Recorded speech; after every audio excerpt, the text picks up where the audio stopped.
दोस्तों, आज की कहानी है मुझसे इतनी नफरत क्यों। दोस्तों, कहानी शुरू करने से पहले अगर हमारे चैनल को सब्सक्राइब नहीं किया हो तो कर लीजिए ताकि आपके पास पहुंचे हर रोज नया वीडियो। शंकर संदन में दीपावली के 2 दिन पहले से हम बच्चों की धमाचौकड़ी मची थी। कोई बिजली की रंगीन झालर लगा रहा था तो कोई बंधनवार जाने में व्यवस्था। पटाखों की शोर से पूरे वातावरण में कोलाहल और धुएं का गुबार भर गया था।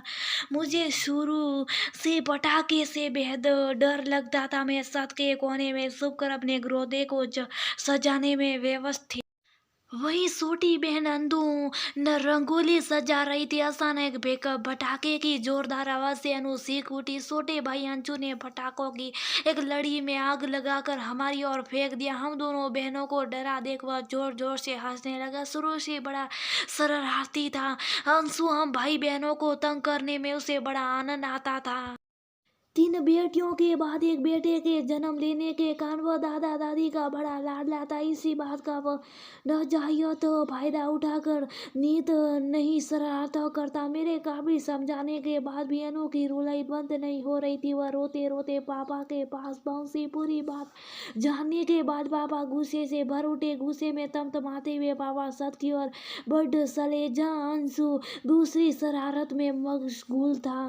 कहीं दूर बैठे ताऊजी सारा नजारा देख रहे थे। पापा को मैंने पहले कभी इतने गुस्से में नहीं देखा था। ऐसा लग रहा था मानो उनके सरब का बात आज टूट चुका है। वे रौबदार आवाज में गरजे और अंशु को मारने के लिए हाथ उठाए। तभी किसी ने पापा का हाथ रोक दिया। रुक जाओ। उस आवाज से मैं सोख गई। पलट कर देखा तो मैं आश्चर्यचकित रही। ताऊजी ने पापा का हाथ पकड़ रखा था। पापा भी सांगते में थे। तुम्हारी इतनी हिम्मत की दीपावली के दिन बच्चे पर हाथ उठाओगे। ताऊजी रोबदार आवाज गूंजी। ताऊजी की बात सुनकर पापा का मुंह खुला का खुला रह गया।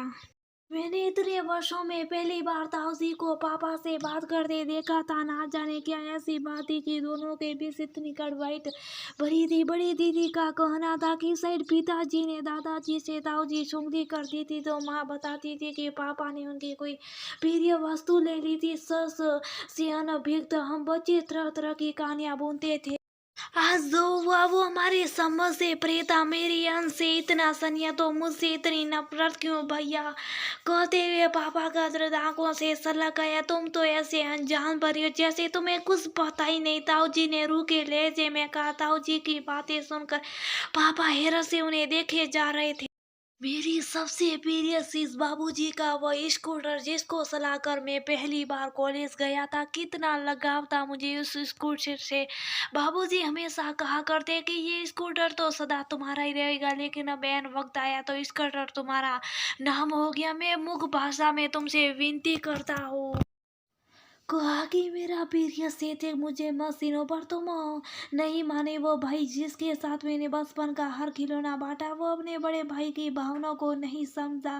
ताऊजी की बातें सुनकर पापा का गला भर आया। मांग कर तो देखने भैया आपके लिए तो जो खुशी खुशी अपनी जान न्यौछावर कर देता। स्कूटर क्या चीज है। मेरे पास उन दिनों कोई दो यहाँ 4 पहिया वाहन नहीं थी तो बाबूजी ने जब वह स्कूटर मेरे नाम की मैं खुशी से फूली नहीं सम तो वाहन मेरे भाई चलाते थे। उसे पाकर तो मैं बहुत खुश था। आपके पास तो आपकी नई बाइक आ गई थी। मैं आपके मन की छुपी भावनाओं को कैसे पढ़ पाता। मुझ बदतमीज को माफ कर दो भैया। अनजाने में सही में आपको गुनहगार बन बैठा। पापा को पहली बार मैंने फपक कर रोते देखा था।